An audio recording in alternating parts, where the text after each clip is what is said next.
Good morning and welcome everyone to this webinar on Agile HR with HiBob.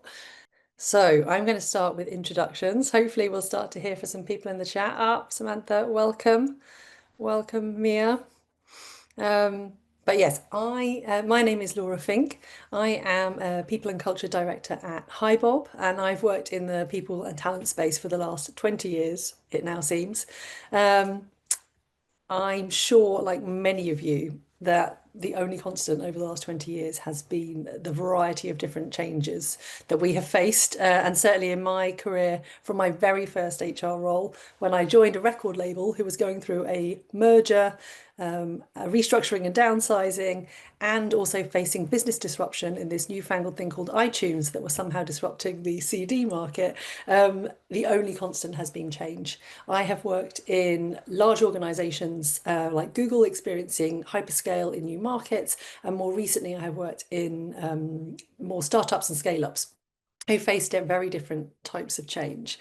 But I'm really looking forward to talking with you all today around what it means to build an agile organization in today's world when we seem to face increasing pace of change and lots of different challenges that come with that. Today we are joined by Graham Poole, who is an experienced HR leader with a particular focus, as well as all of his time working in the people and talent space, on leading people strategy through complex mergers and acquisitions process. So today we're going to unpack a little bit about change in general, and we're really going to double down on an M&A. And I want to invite Graham for you to introduce yourself to the panel, to the group even. Hi, Laura. Thanks very much. Hello, everybody. Really pleased to be here. As Laura said, so I'm Graham Poole. I've worked in HR for about 25 years now. It all gets a little bit vague. And over the last 15 years, I've led primarily around people integration across deals in Europe, Latin America, Africa, North America. Similar to Laura, a range of different size organizations. So both sort of global organizations and smaller PE-backed companies. And the focus over that period of time was really about how do we turn the deal value into kind of business and organizational reality. So kind of range of both company, sector, and geographical experience. Currently, I'm exec head of people at Cube, which is a global reg tech business headquartered in the UK, but with global operations. And I'm leading the HR transformation, supporting some really rapid growth over the last couple of years and moving forward. Amazing. Well, looking forward to digging into some of that. Welcome to anyone who has joined the call in the last couple of minutes. Please feel free to let us know where you are in the world. And before we kick off today, we are going to start with a bit of a introduction, I guess, first of all, to what we mean here by the term agile organization. And then we're going to dive into a poll to understand a little bit more about the kind of change that you're facing. So let's dive in. We would love to know before we get started, are M&A a part of your company's growth strategy right now? And you'll see that the poll hopefully has appeared on your screen, and you can see here and share with us if that is something that you are doing as a very regular part of your strategy and operations and something that you bring a lot of experience to, whether it's something that happens occasionally, not yet, but it's on the horizon and you're keen to hear more, or whether actually M&A isn't something that you've really had to deal with in the past and isn't currently part of the strategy, but you're keen to learn.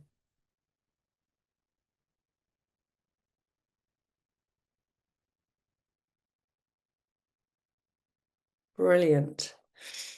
Right, thank you. So I am going to share the results. Yeah, fabulous. I hope you can all see that now. And I think what's clear is that for the majority of folks on the call, this is something that you come across occasionally, but isn't a core driver of your business strategy. And that's often the most challenging kind of way of doing things, right? When you're not there for the expert, but it's something that you have to pick up and handle. And as Graham said, it's a key part of actually translating that deal value into organizational value is the people and culture strategy. So we will definitely spend some time there. So let's move on. what do we mean by a agile organization? So in the past, I think agile organizations were typically used to refer to high growth organizations. However, now, and as we've learned in the people space increasingly from product teams, I think in this kind of topic, agile organization really means about how do you build a change ready organization that recognizes the need for growth and the need to build that as both a capability and as a mindset for the organization.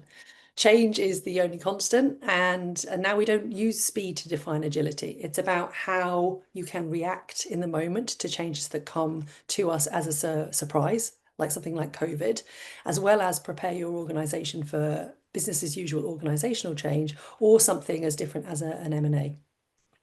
But really the focus in agile organizations is a company that really is deliberate about how they think about change and how they bake that into everything they do to ensure that employees and all stakeholders are ready and set up for success.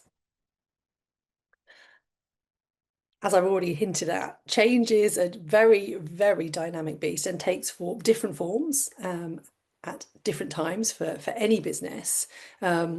Sometimes that means a period of scaling up. Really think about how do you build a strong talent pipeline for your business and set your business up to scale and onboard and integrate large volumes of new talent into your organization.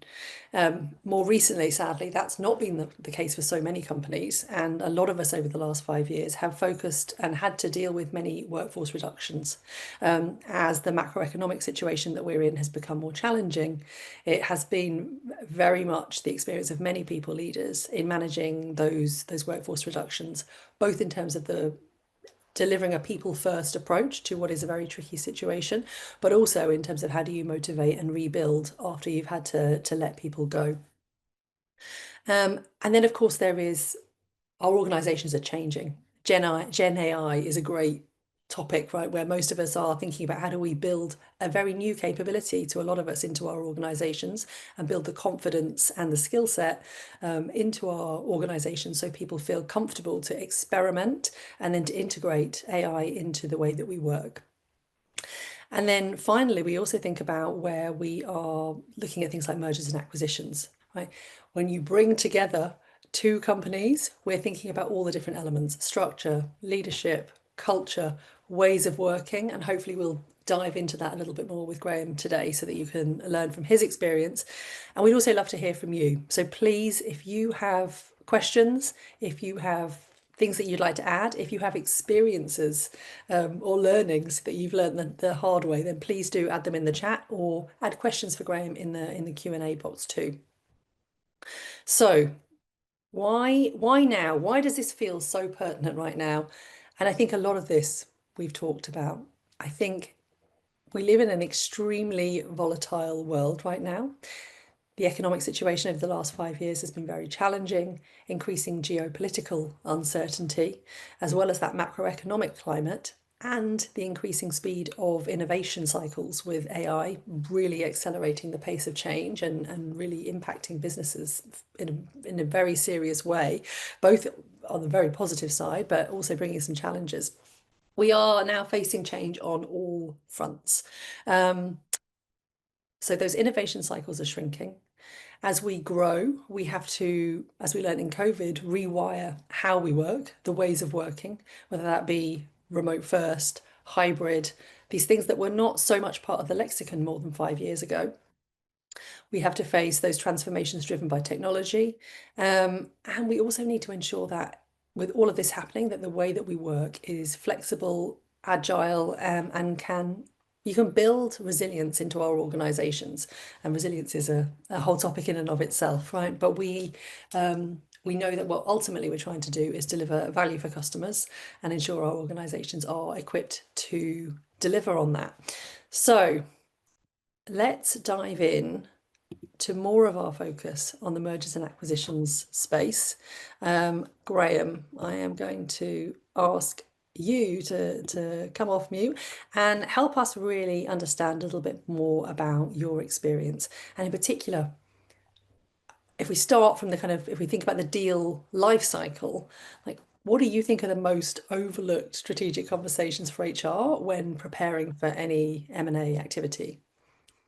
Yeah, great question. And I think that from my experience, the pieces that often get missed are organizational design in its broadest sense. So not just charts and lines on a chart and boxes, but the broader kind of organizational design context, and also leadership capability. Obviously, understanding, the due diligence process focuses predominantly on kind of contracts, payroll, headcount, etc., which are risks and liabilities which are critical when you're kind of assessing the deal.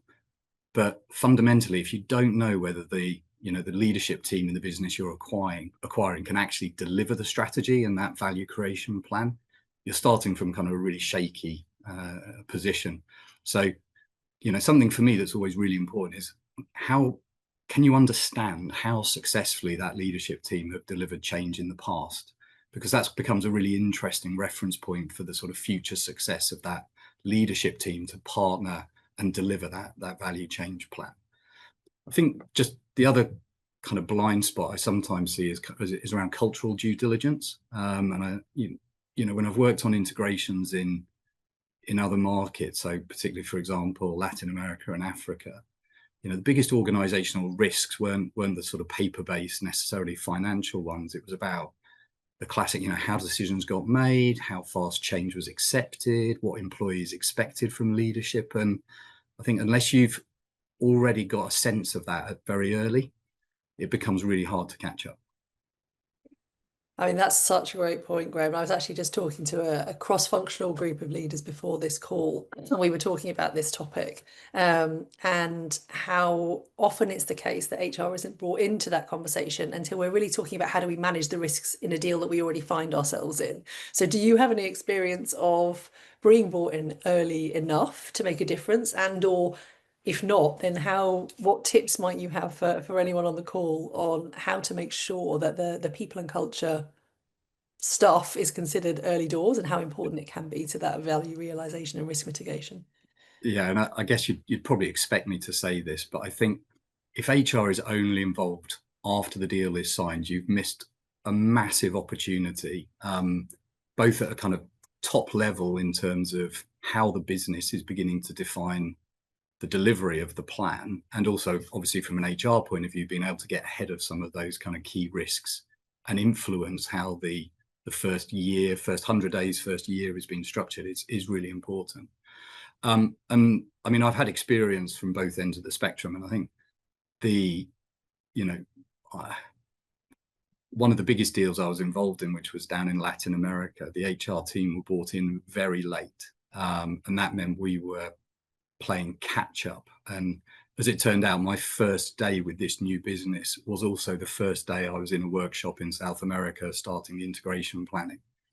Now, the beauty of that was that within that business, we were able to then develop our HR credibility across a number of deals, build an HR playbook, which really then established the value that HR could bring. And we kind of moved our way earlier and earlier through the deal cycle, so that we were involved almost at the point target identification was happening.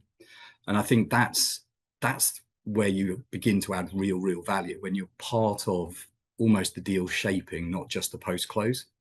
And I do know from colleagues' experiences, quite too often it's you just get brought in to do the integration planning rather than having a much earlier view on it. And the benefit there is you can start testing some of the financial assumptions around the synergies. You can start proactively thinking about retention, all of those things. You can start building a plan before it's locked in and you're just given a plan to execute. Gives a much better foundation and avoids some very unrealistic commitments being made. 100%. And I guess if you've had the opportunity to demonstrate the value already, then that is a testament to the work that you've done, but put yourself in a great position.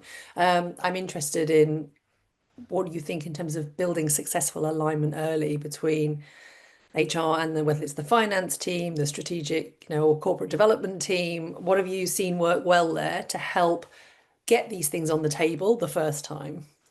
Or what have you learned that you wish you'd done, Yeah, so that's right. perhaps is a better What, way of putting it. what's the legacy of failure that's brought me to here as well.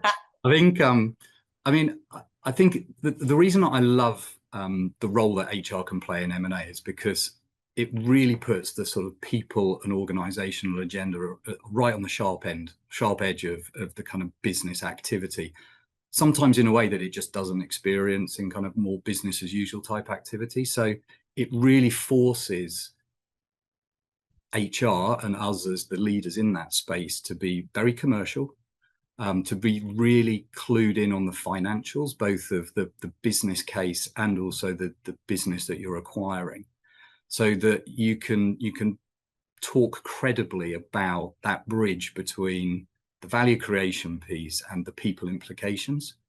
And so I guess if I think about that sort of HR finance relationship, and we all know this from just day-to-day existence, but if you've got a great relationship between HR and finance, so whether that's say your CPO and your CFO, that alignment is so powerful, because it means you walk into an exco meeting, you're telling the same story. You've got a mutual understanding of the dependencies and the benefits and risks from both a people and a financial perspective.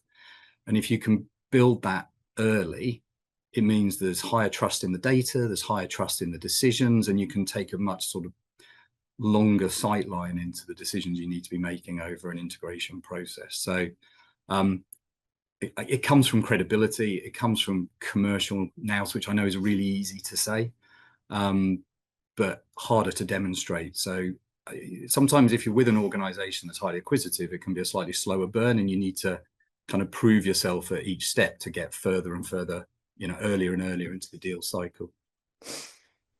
But I mean, I think that's, that pre-alignment and recognizing like the value of having that underlying relationship, shared value, and also I think a shared language, right? Like that shared language, and coming to your exec team as a duo rather than being on the receiving end of updates is also puts you in a much better place, and also allows the playbook that you talk about, right? I think that once that becomes established in an organization after the first learnings, and certainly at HiBob, we have made, I think, 3 acquisitions in the last 3 years, and we've definitely got better at it every time that we've done it, right? And actually, interesting, one of the founders of one of our early acquisitions is now our VP of corporate development and strategic relationships, and it really helps to have someone who's both been through it as being acquired, and then actually helping to think about shaping all of the unknowns and the playbook for the future.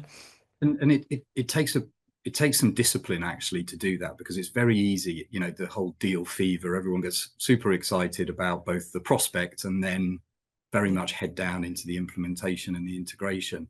I think it takes some real discipline and kind of commitment from an organization to at some point then just take a step back and say, okay, what are the lessons we've learned? Because we know, acquisition is part of our growth strategy. So how are we actually going to carve the time out to have some lessons learned? And that involves people coming to the table with very low ego, because obviously there's a lot riding on, the multiple you paid, and, people want to make sure that you're delivering that. And sometimes if you're not, that's a difficult conversation, but it's so important to then be able to capture it and kind of codify it for the next time, and then improve for the next time. And I think I haven't seen that many organizations that have kind of created that confidence and discipline. Yeah, well, actually, I mean, I think that, to the wider point around agile organizations, that's one of the foundational principles, right? Like we have a value at HiBob, which is we grow through what we go through, and we try and apply that into having retros into all sorts of things, right? Product launches, how we're working, and I think if you can create that discipline, it really just helps you shortcut and save an awful lot of time and pain, whatever the topic.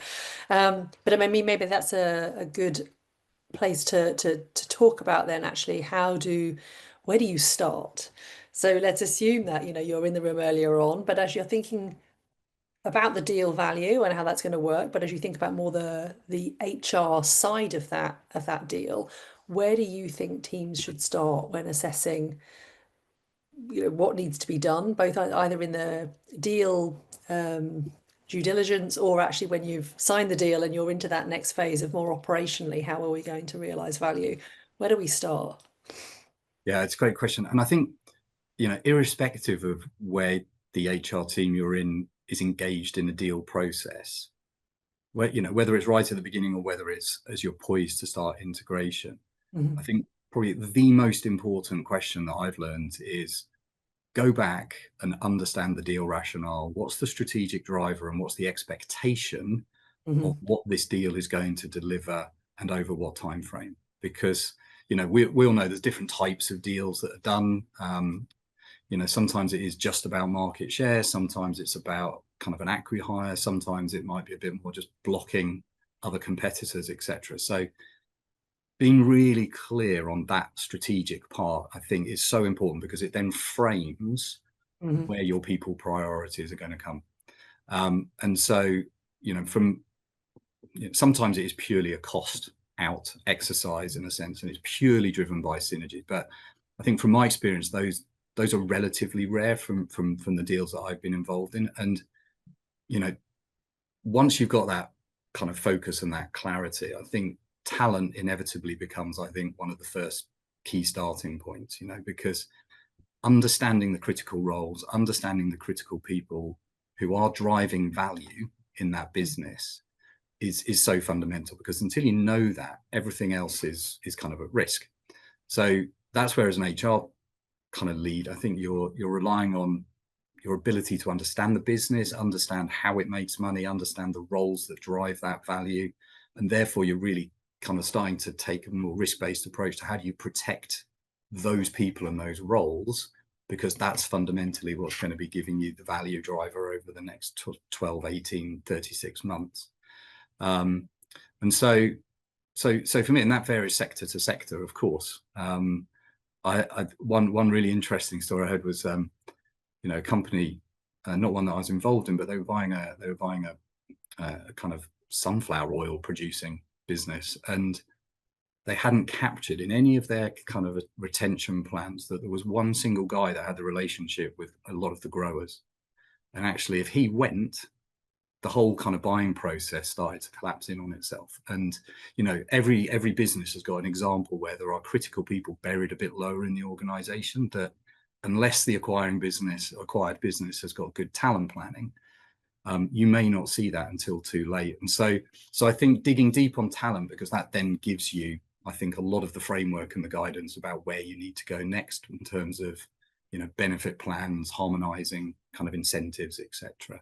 And if you get the order wrong, and you sort of maybe are prioritizing system integration because it's complicated and unwieldy and takes time, but everybody is walking out of the business, then you've got your priorities the wrong way around. 100%. Okay. Um, so a more general question before we then dig more into the kind of culture and communication part of how you shape that. But I'm interested in if you have any examples or any thoughts about how you can build agility into your M&A execution. There are so many moving parts, right, when you are in that process. And I'm interested in whether you've seen anything work particularly well in terms of building agility into the plan or into the execution itself that have had a positive or negative impact. Yeah. And I suppose if I take maybe a reasonably broad view of agility as a definition, maybe outside of kind of some of the more kind of specialized ways, I think for me it's the ability to be able to pivot, and to be able to demonstrate flexibility. So building a plan that takes into account both the short and longer term objectives, but leaves you space to reprioritize. Because for anybody that's been involved in, well, not just acquisitions, but we all know that big projects never go in a nice straight line. There's always going to be a surprise that pops up. There's always going to be a complication that wasn't anticipated.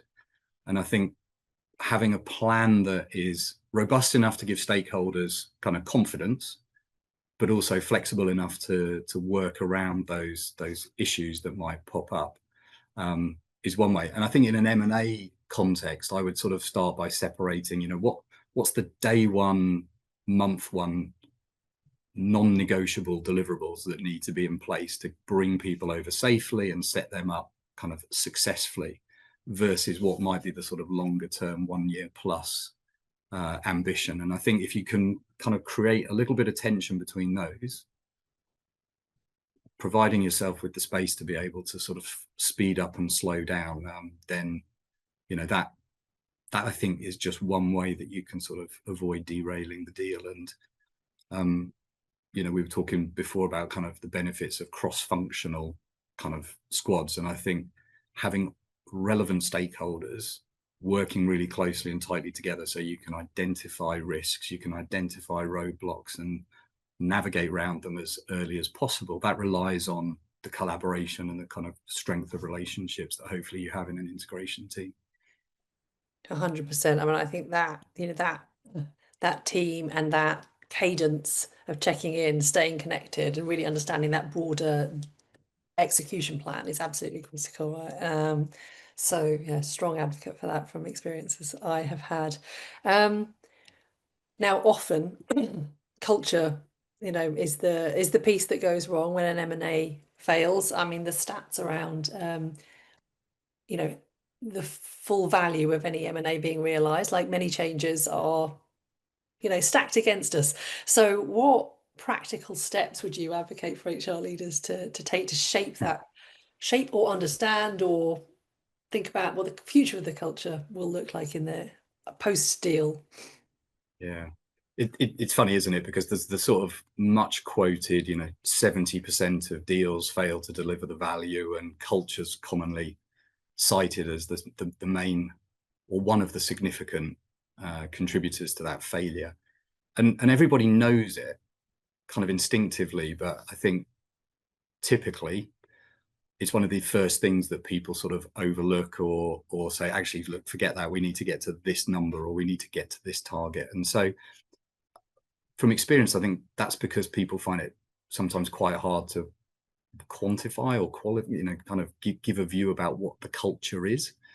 And I do think it's something that you can measure to some degree. And I think it's important, as with all of the HR practices we bring, where we can try and put some structure and data around these concepts. It's massively helpful then to be able to have those conversations. And so, typically in due diligence, we would, I'd look at engagement survey data. That, I know it's a lagging indicator, but it's also a useful insight into sort of differences within the business you're acquiring.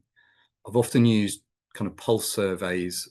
Once the deal's been announced, there's quite often that sort of gap between announcement and close and then actual transfer.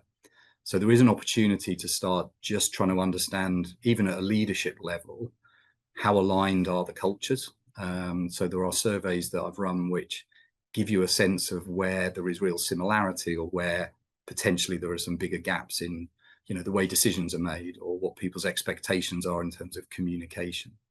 So there's engagement data, increasingly there's the kind of sites like Glassdoor that are a useful reference point, not necessarily to dictate a strategy, but they're a useful reference point.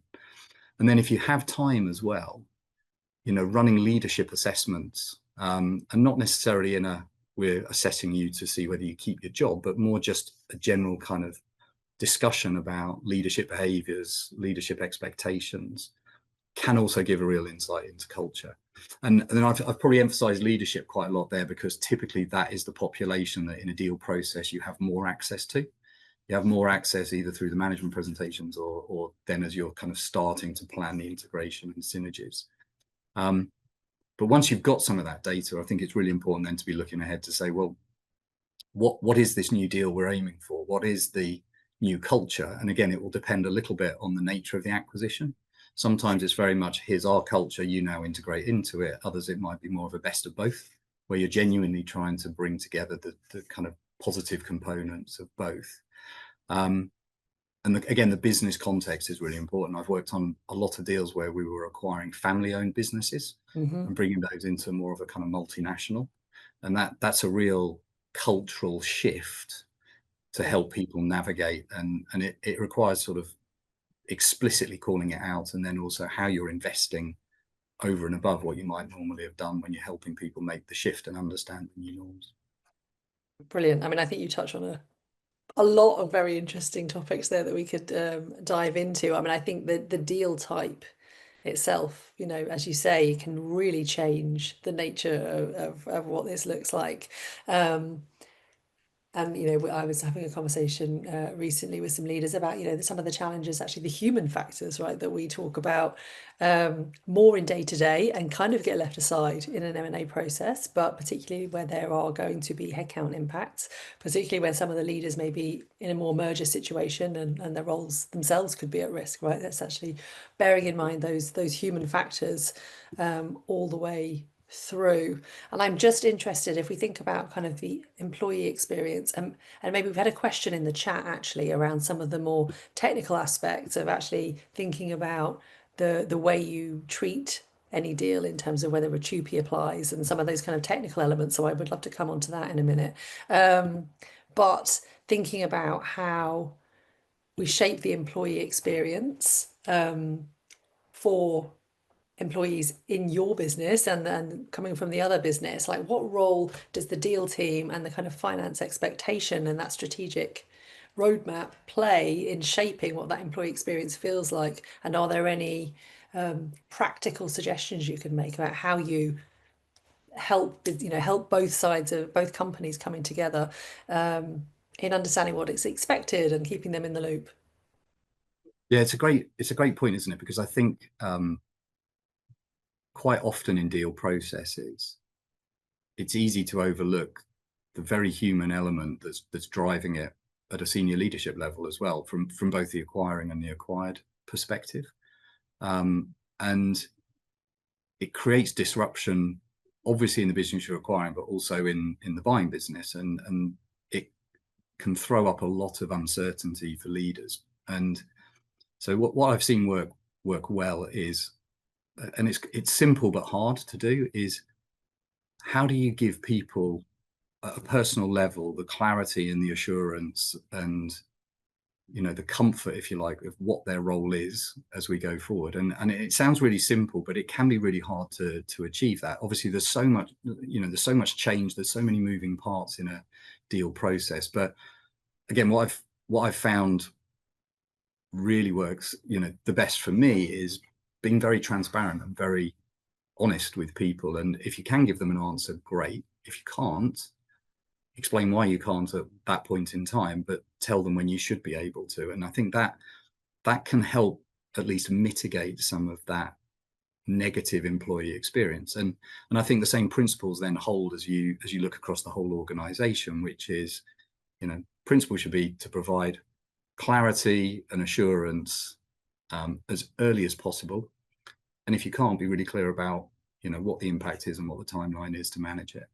And it's so easy to overlook the kind of human aspect of this when people get caught up in, £1 million synergies and all this kind of spreadsheet driven kind of activity. And I think just to pick up on the last part of your question there around, taking finance, for example, well, what finance can kind of positively contribute as you're kind of navigating some of this is, let's be realistic about the pace of synergy targets, for example, so how do we phase those in a way that is kind of respectful and considerate where we're able to be of kind of that employee experience? How do we ensure that we're funding retention schemes properly? And this is, again, comes back to why HR involvement early is so important. You can align all these things in advance, and then it just makes the conversations much easier and much quicker to be having. And obviously the opposite is true. If you're late to the party, if you haven't got alignment with finance in this example, you're kind of scrambling to come up with, well, what could be the retention payments we want to pay talent? And then that creates more uncertainty for people. So I think it's those, early certainty or transparency and honesty, because in all the experience I've had, irrespective of jurisdiction, once you get down to it, people's drivers and concerns are very, very kind of global in nature. For sure. And it's the same principle as in any change, right? And I think a lot of leaders and a lot of HR leaders got a lot better at this in COVID, where it was really okay to say what we do know and what we don't know yet, but what we're going to do in the meantime, right? I think there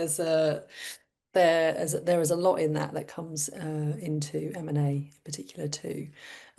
We've talked a lot about the kind of more strategic elements of this, but I do want to focus on this question that we've had through in the chat, which is around like the practicalities that a lot of us worry about when we're thinking about how is this going to work, about managing TUPE, identifying when it applies, and thinking about how do you take employees through that process. And I'd love to know if any situations that you've had where that's been challenging, and kind of any advice you have for anyone on the call who's not done this before but is facing into trying to understand whether TUPE applies, and then how you deliver that experience as well as you can for those that are affected.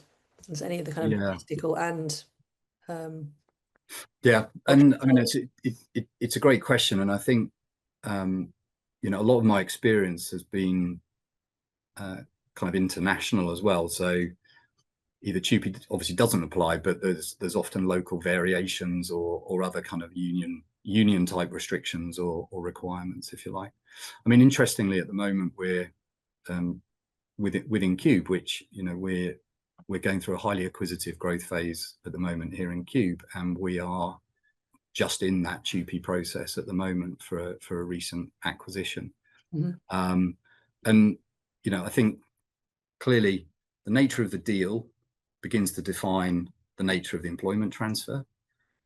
I think having good, clear legal advice up front to be able to establish what is the basis of the transfer is fundamental. And you know, typically in the due diligence phase, you would have either external counsel or company's in-house counsel that would be helping shape and understand the legal frameworks that you're having to work through. And if you've got to a point where, you know, it's deemed TUPE does apply in terms of that acquisition and the transfer of services, etc., I think you do still come back to the same principles, which is, you know, good due diligence, good line of sight on what you're trying to achieve with the deal. And then that helps you be able to engage with that employee base in the acquired company.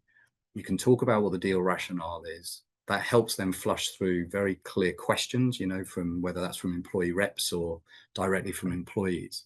And then having a really well-established process to manage that TUPE consultation.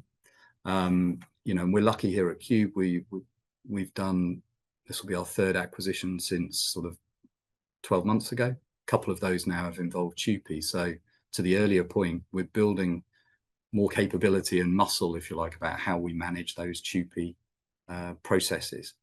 But yeah, just clarity, transparency, honesty, and communication. Brilliant.